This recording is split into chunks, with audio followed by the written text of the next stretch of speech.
Assalamualaikum warahmatullahi wabarakatuh. Salam sejahtera buat kita semua ya. Apa sih what's new ITIL di versi 5 gitu. Kita lihat apa sih paradigmnya ya tentang ITIL kita yang baru ini gitu. Ini kalau kita lihat sejarahnya gitu ya. Ini ITIL tuh mulai tahun 1980 gitu ya. Jadi lebih ke proses base ya dia sebut dengan ya IT Service Management. Jadi nama lain ITIL, ITIL itu kan trademarknya Axelos ya. Jadi kalau kita lihat sejarahnya, jadi ITIL itu dibentuk atau tercipta ya dari OGC, Office Government UK gitu ya. Dari Office Government UK, Kamar Dagangnya UK, mereka menggunakan ITIL sebagai manajemen layanan IT, dilihat proven, terus mereka buat buat Axelos. Jadi Axelos itu semacam joint venture antara OGC dan swasta gitu ya, buat dan dijual frameworknya gitu ya. Itu di tahun 80, terus berkembang di tahun 2000 versi 2. Jadi di sini ITIL lebih ke arah service delivery dan support. Terus muncul di tahun 2007 ya versi 3 life cycle ya. Terus ada update lagi di tahun 2011 itu versi 3. Jadi versi 3 tuh lebih life cycle approach. Biasanya nih kalau orang IT tuh suka banget dengan versi 3. Gitu ya, Pak Bayu ya. Karena apa? Karena kacamatanya tuh kacamata IT gitu ya, kacamata orang IT, kacamata service provider. Konteks IT service meniru atau mengadopsi industri hospitality. Kenapa? Bayangkan kita orang IT ya mengerjain kita punya layanan, terus karena kita tidak punya SLA ya dianggap kita nggak perform misalnya. Atau tiba-tiba customer kita minta menu-menu atau minta sesuatu yang kita nggak punya gitu, yang bukan layanan kita. Nah, dengan adanya ITIL itu lebih terstruktur, lebih terorganisasi gitu ya, terorganisir gitu. Jadi di versi 3 konteksnya dia adalah lebih ke service life cycle. Jadi bahwa namanya IT, namanya IT Service Management itu dia ada siklusnya. Dari mulai service strategi ke service design, desain nanti seperti apa, dari service design ya lanjut ke service transition, artinya berarti sini ada project management lagi dibuat produknya. Kalau pakai vendor berarti ada vendor yang membuatnya, atau kalau internal berarti ada internal yang membuatnya ya. Terus dari situ adalah service operation, berarti sudah masuk di operasi, baru terakhir continual service improvement. Itu versi 3. Nah, ITL 4 konteksnya beda lagi gitu ya. Kalau tadi di versi 3 dia lebih ke arah service provider, di ITL 4 konteksnya customer centric. Kita ingin memberikan value buat customer, maka dia disebut service value in the digital era. Jadi layanan yang memberikan value, memberikan suatu nilai gitu ya. Jadi kalau ngomongin value, apa sih value? Berdasarkan ITL versi 4 atau ITL 4, value itu adalah perceived benefit. Suatu benefit yang dapat diterima, bisa juga usefulness, sesuatu yang bermanfaat, atau important of something, sesuatu yang penting. Nah, sekarang muncul yang terbaru dari di launching di tahun 2026 ini, ITIL dia sebut dengan version 5 ini, penulisannya juga dia dia standarkan ya gitu. Jadi konteks yang terbaru ini lebih luas lagi. Ya, ini mungkin lebih ke bisnis juga ya, tapi kalau dilihat juga make sense gitu ya. Jadi kalau tadi ngomongin hanya service, hanya layanan, sekarang ngomongin produknya. Ada produk di situ, berarti ada manajemen produk. Jadi produk manajemen dan service manajemen. Tentunya konteks produknya adalah digital produk ya, karena ngomongin ngomongin teknologi di sini, bukan produk kita buat produk mobil atau produk apa. Ini produk IT yang ya sifatnya lebih ke digital. Jadi ini kalau bisa dibilang ITIL ini bukan lagi IT service management seperti yang sebelum-sebelumnya. Bisa dibilang ya dia lebih ke konteksnya sekarang ya IT service and product management. Kenapa sih ada ITIL 5 gitu ya? Tentunya dari research and development. Jadi kalau dilihat banyak orang-orang yang sudah melakukan atau sudah menggunakan ITL versi 3 itu nggak mau lanjut ke 4. Maka di ITL versi 5, challenges gimana orang-orang yang versi 3 tuh kembali gitu. Ya, ini kembali ke pangkuan Ibu Pertiwi gitu ya, kembali ke ITIL gitu. Makanya dia mencoba membuat semuanya itu lebih lebih relevan gitu ya. Ya. Jadi ITL 5 itu atau version 5 disebut ini bukan suatu revolusi. Revolusi itu kayak dari 3 ke 4 tuh revolusi bisa dibilang. Tadinya service life cycle ya, sekarang jadinya service value system itu kan revolusi kalau dari 3 ke 4. Tapi 4 ke 5 lebih ke evolution. Dia pingin lebih make it relevan gitu ya. Dia sebut dengan ITL the language of growth gitu ya, bahasa untuk ya pertumbuhan. Pertumbuhan apa ya? Pertumbuhan tadi kita ngomongin produk memberikan value ya bertumbuh terus gitu. Juga dia sebagai global best practice framework ya.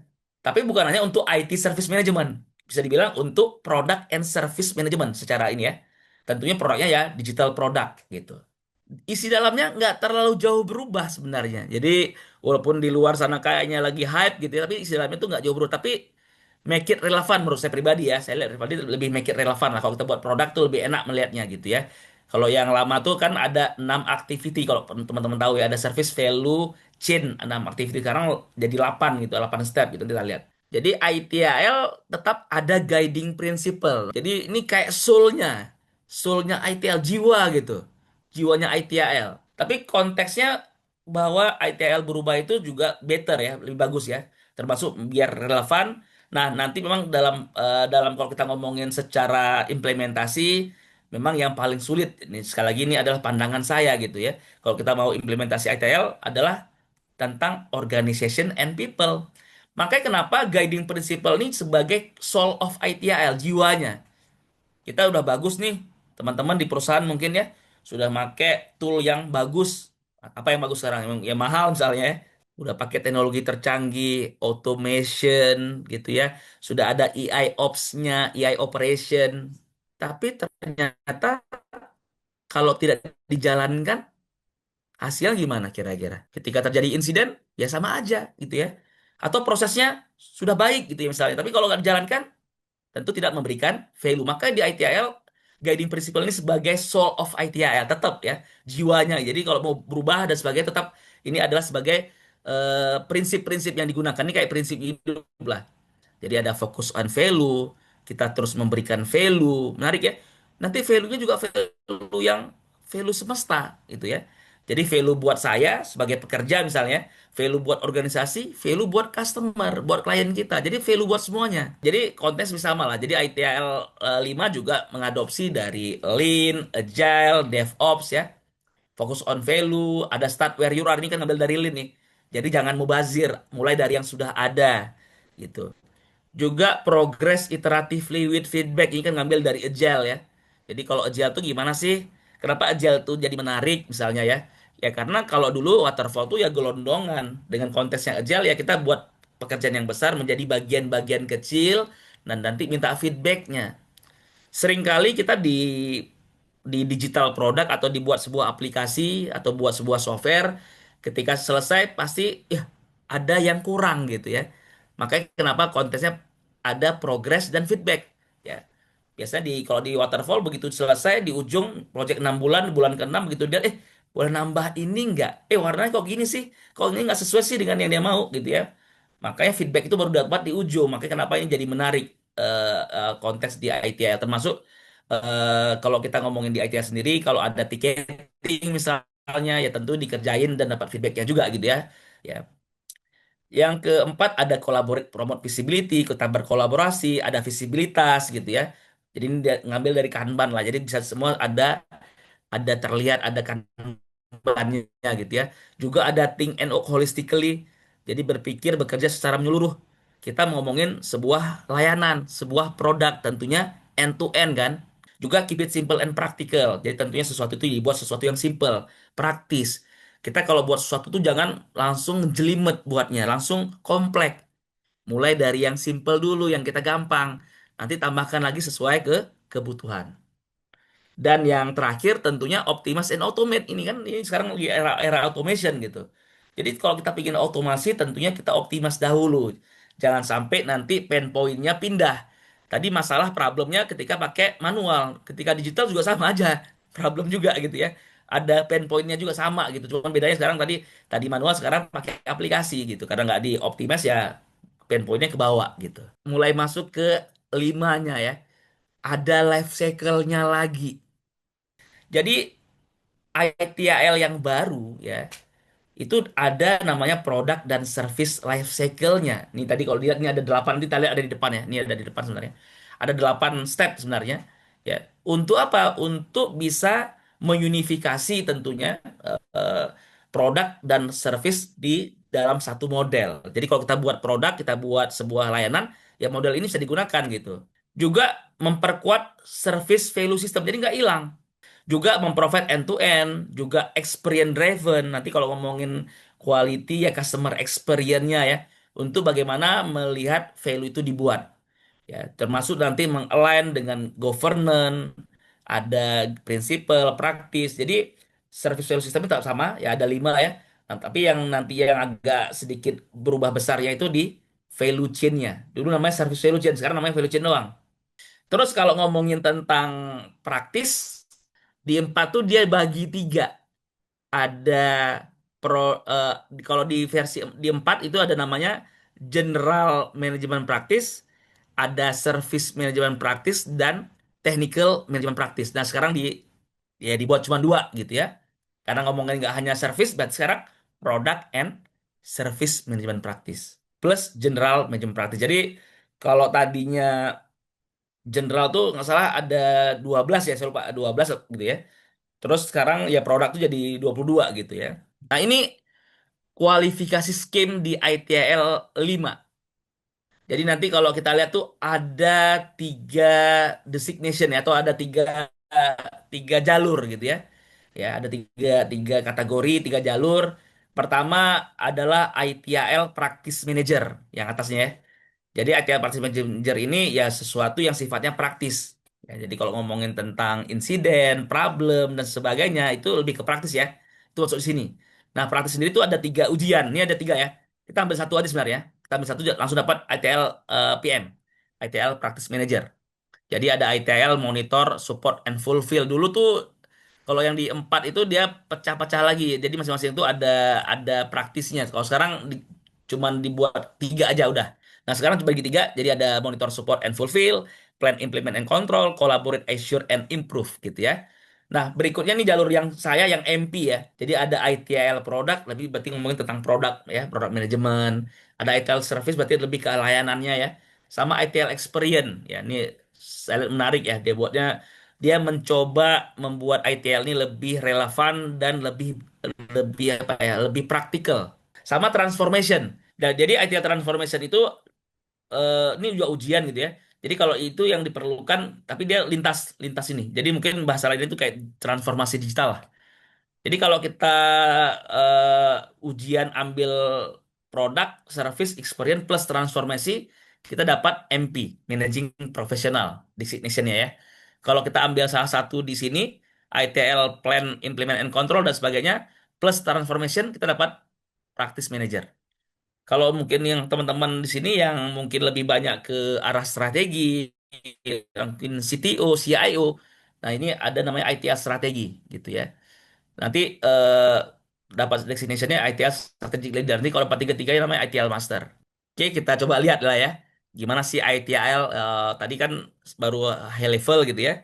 Kita coba lihat the new ITIL. Disebut dengan sampai dia dia define bahasa-bahasanya, harus kata-katanya harus seperti ini. Kalau dituliskan harus ITIL dan kurung version 5 karena dia ingin membuat standar gitu. Kalau dulu kan ada buatnya ada ITL 4, ITL ada ITL versi 3, ITL 4, ITL versi 4. Jadi banyak banyak ini ya.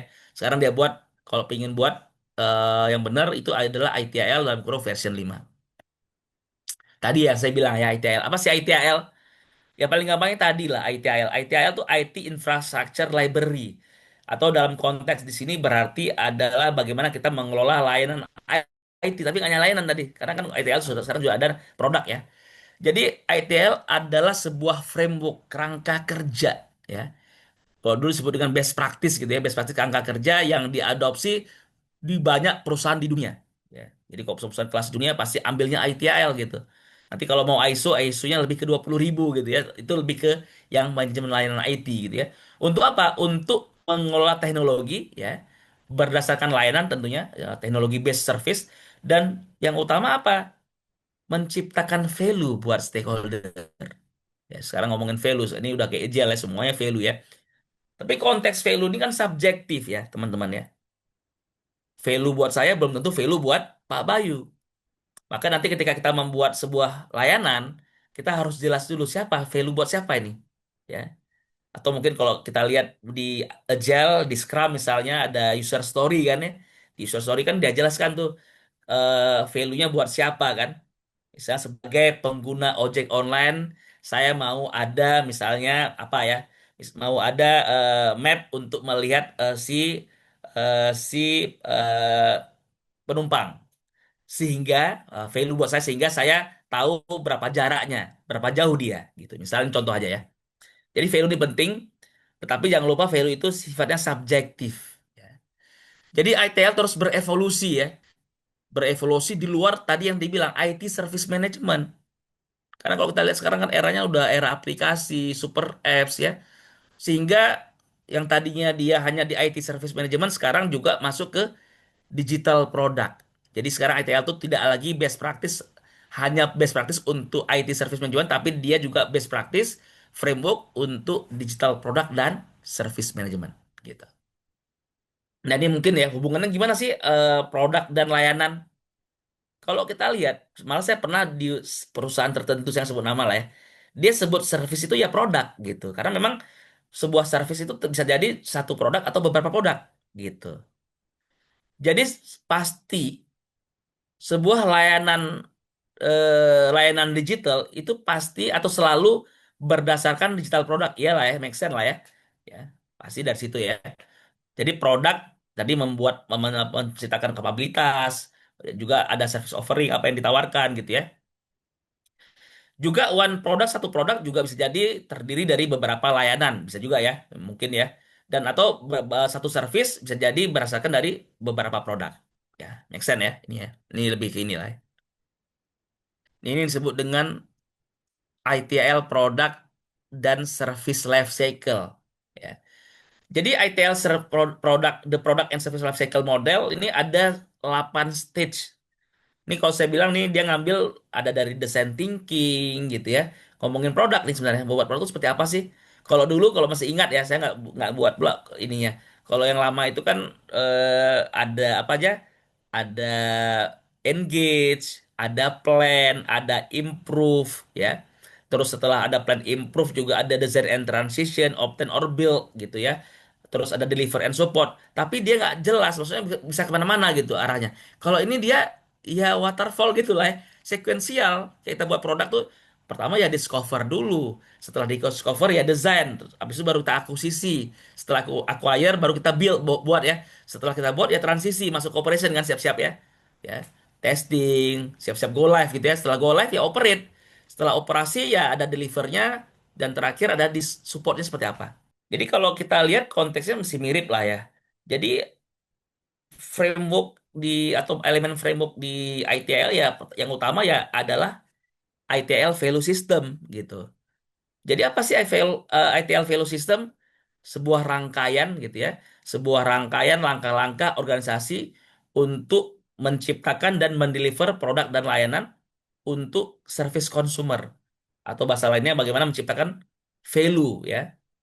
Ini kalau dilihat di awal ada opportunity atau demand kebutuhan ya, di ujung ada value walaupun value tadi subjektif ya gitu ya. Jadi kalau lihat ada 5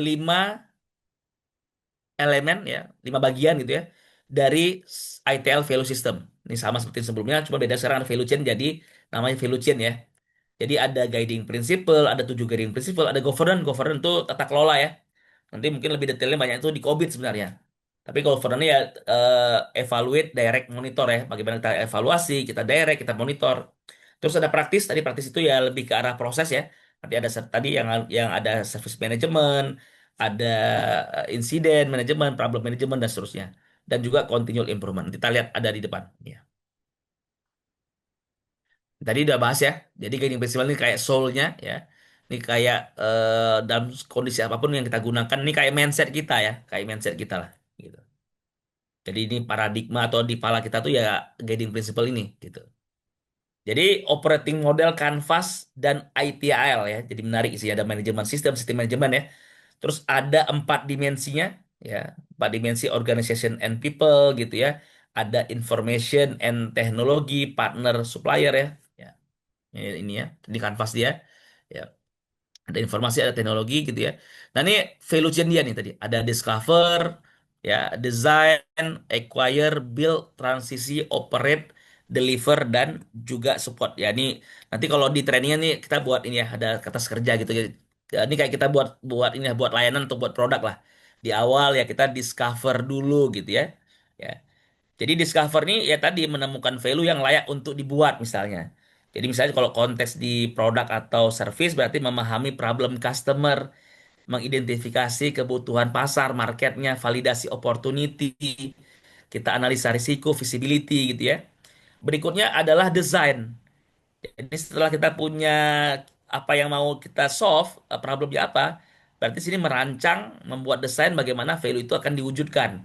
Jadi nanti kita membuat di sini ada product vision, service blueprint, arsitektur, customer journey, experience design, ini mirip design thinking jadi ya, jatuhnya ya. Setelah kita punya desainnya, ya kita acquire. Berarti di sini kita membuat atau mendapatkan kapabilitas yang dibutuhkan. Misalnya cari vendor atau partner, tools platformnya pakai apa, talent, kompetensi. Kalau kita mau internal buatnya, berarti siapa nih talent kita, kompetensinya, apa yang dibutuhkan ya. Ya. Setelah itu, setelah kita punya acquire, punya kapabilitas, apakah nanti mau either mau pakai pihak ketiga, vendor gitu ya, untuk membuat produknya atau membuat layanannya, atau dari internal kapabilitasnya, kompetensinya, baru build kita kita buat gitu ya. Jadi mewujudkan desain menjadi solusi nyata. Di sini kita ada produk ya development, konfigurasi dan integrasi, iteratif release gitu ya. Kalau dalam service mungkin bisa jadi setup infrastruktur, konfigurasi manajemen, knowledge preparation gitu ya. Setelah kita build, ya kita serta buat, tentu berikutnya transisi. Berarti ibaratnya build itu ya kayak project management lah ya. Kita bangun, setelah kita bangun ya transisinya. Jadi mengubah tadi solusi menjadi siap digunakan, jadi siap rilis gitu ya. Termasuk nanti kalau di sini ya testing, validasi, change enablement, release and deployment gitu ya. Ini transisi. Setelah transisi lanjut ke operate. Berarti di sini masuk go live ya. Berarti menjaga layanan tetap berjalan stabil, maintain gitu ya. Monitoring, incident problem handling, performance management, ya maintenance sudah ada. Terus ya deliver. Deliver ini konteksnya bagaimana, kalau operate kan maintenance sudah ada. Kalau deliver tuh bagaimana memberikan dan mengelola value ke customer gitu. Jadi lebih luas dari operate ya. Jadi service fulfillment, ngomongin customer engagement, termasuk sekarang nanti ada namanya adalah kalau tadi kan SLA ya, service level agreement. Jadi bisa jadi nanti namanya customer level agreement, customer experience atau experience level agreement. Jadi lebih advance lagi. Kalau tadi service level, sekarang experience level agreement gitu.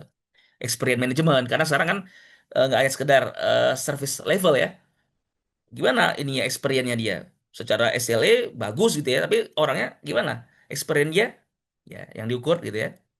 Juga support, ya support terakhir, jadi tentunya ini untuk menopang, untuk mensupport keberlanjutan value help desk gitu ya, knowledge support, continuous improvement ya.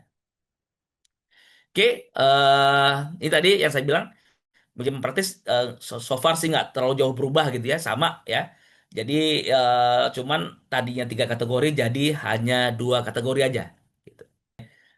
Jadi ada 22 praktis untuk yang product and service management. Jadi availability, business analyst gitu ya, capacity, change enablement, deployment ini sama. Ini nggak berubah ya. Jadi secara penamaan juga nggak berubah. Termasuk yang technical management practice ada 3, ada software development and management, juga ada infrastructure and platform management, dan satu lagi deployment ya. Tadi kan itu maksudnya di technical management practice, sekarang masuknya ke product and service management practice. Terus yang apa, yang general sama ya, tetap 12. Ini yang umum ya. Jadi yang digunakan di berbagai industri. Kalau yang product and service management berarti ini adalah praktisi-praktisi yang digunakan di produk dan di layanan. Gitu. Oke, jadi terima kasih. Mudah-mudahan dapat sesuatu ya dari sini, dan kalau saya pribadi melihatnya ini di ITL 5 ya. Ini dia nggak bahas terlalu banyak, ngomongin tentang praktis. Karena itu nanti di level yang berikutnya ya, apakah either ETL product, ETL service, atau di ETL experience gitu.